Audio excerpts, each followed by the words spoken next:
Now's the part of the show where we send a correspondent out into the music world. This week, we sent our intrepid streetwalker, Mark Hoppus! This guy went record shopping with the one and only Pete Wentz. You guys are already friends, right? Pete and I are the bestest of friends ever. Wow. We are very good friends. We're both fathers, we're both bass players, we both have terrible haircuts, we bond. Well, let's see what happened when you guys were flipping through old albums. So we've come here today to the Record Surplus in the heart of downtown Los Angeles to talk to Pete Wentz from Fall Out Boy and now the Black Cards about his music collection, his musical influences, and most importantly, what the hell is with that haircut? Let's go inside.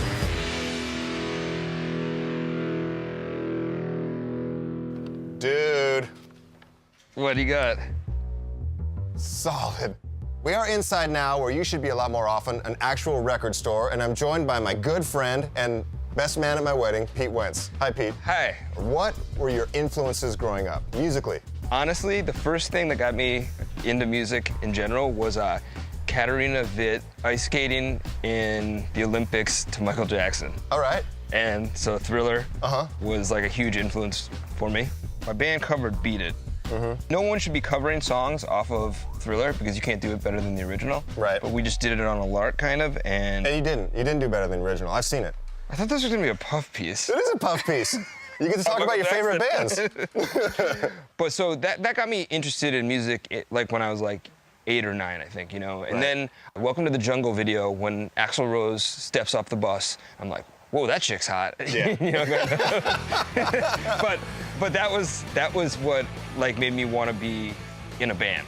I remember that I would have to listen to It's So Easy, and I would have to turn it down when he says it's so damn easy or whatever, or so goddamn easy. I have to turn that down when I was in the car with my mom. This was like the first stage of rebellion where it was like I felt like I had ownership over my own musical taste. What's the actual first CD or album that you bought? Honestly, I was into like Vanilla Ice and MC Hammer and stuff like that. I remember buying Vanilla Ice's song for Ninja Turtles 2, whatever that was, you know, or whatever, and thinking that was cool at the time. So what about punk music? I know that you grew up listening to a lot of punk bands. Yeah, definitely. I got into Alkaline Trio and Screeching Weasel. I had this on cassette tape, actually, and listened to it on my way to prom. I think my mom made me go to prom with somebody one year.